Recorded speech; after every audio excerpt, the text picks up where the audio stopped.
All right, so I'm in here messing around with this wiring,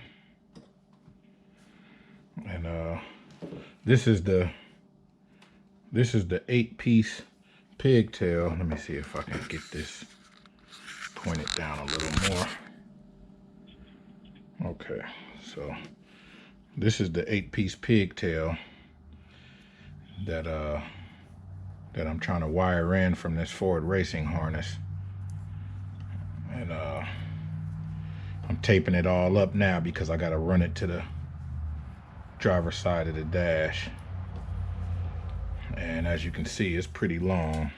I kind of brought y'all in after I got a little bit of this done already, but I had to drop my dash in order to run it along this wiring harness here. And I'm gonna run it all the way across to the other side, and then I'll be able to put the dash back up. I got a couple other things I need to do under the dash, so before I actually put the dash back, I'm gonna get all that stuff done, and then that way when I put it up, I won't have to take it back down again. For anybody doing a restoration project, be prepared for a lot of wiring. Be prepared for frustration, spending money, long days, whether it be cold or hot, because this is like, I won't even call this tedious, because honestly, to me, this is not boring, but it does take a lot of work and a lot of time and a lot of patience. And when you think you got something done, you realize, oh no, there's more to do. I could loom this. I could put loom around this and run it across like that, but I tend to want to not use my loom inside the car. So I'm just going to tape it up like the factory does, and then I'll just zip tie it along.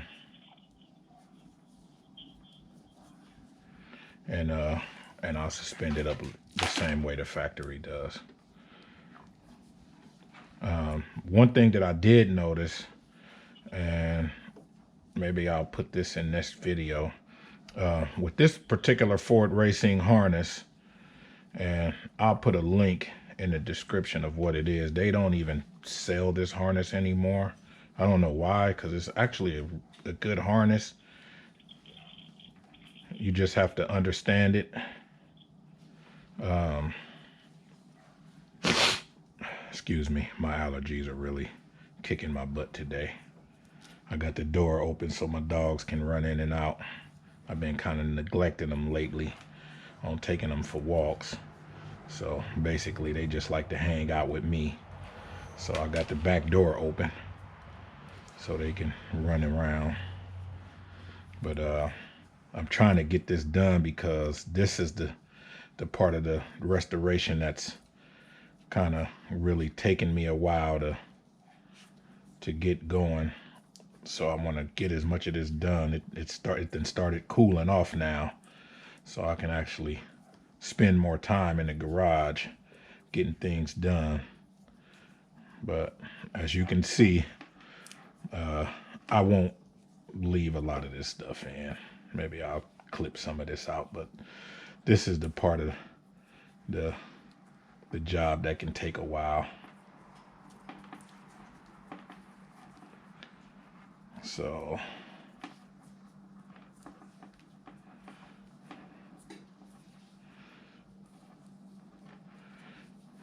but when it's done right,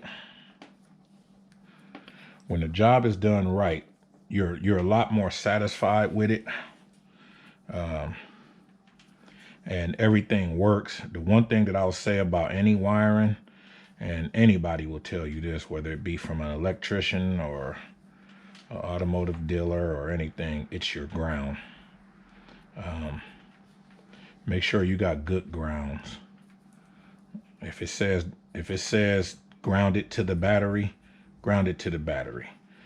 If it tells you it can ground to the battery or the chassis, that's fine. Ground it to the chassis or the battery, whatever's more convenient.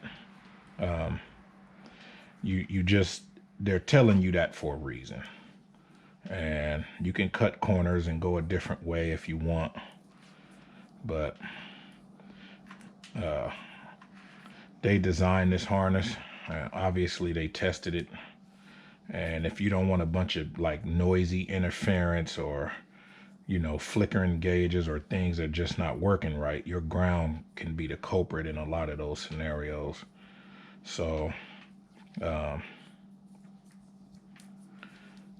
make sure you got good grounds. That's in any wiring you're doing, whether you wiring up music, your you know, your deck or amps, or just whatever wiring that it takes. Just make sure that your grounds are really good. Make sure that they're attached to the chassis in a rust-free, paint-free area. Get a Dremel, get a piece of sandpaper, do it by hand, and get down to that bare metal and make sure that whatever screw you use, that it's tight. Like, you really want a good connection, and then everything will tend to work the way it's supposed to. That's where a lot of flickering lights come from, or, you know, incorrect readings, whether they be in your dash or just noisy, whiny sound systems. A lot of that is attributed to grounds not being in properly. So that's where I like to pay attention, you know, to a lot of my wiring. It's just making sure the grounds are really good.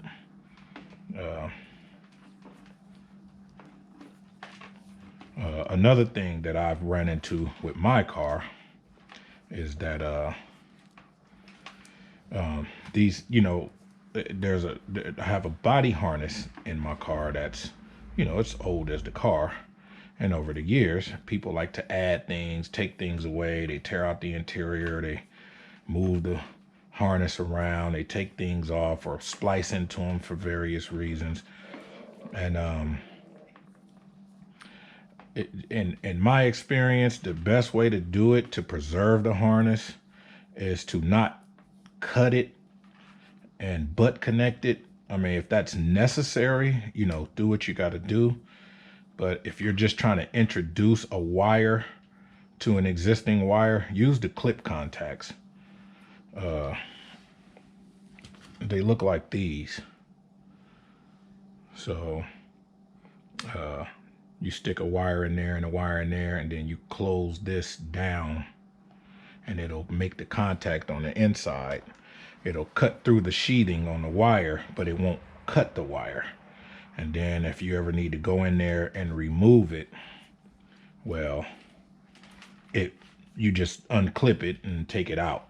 You're not, you know, having to re-splice the wire, or, you know, have a wire that's been butt connected. The more solid the wire is, the more reliable it's gonna be, and the less weather and outside interference you'll get.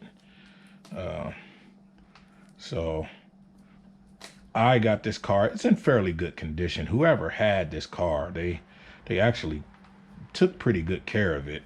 They installed an alarm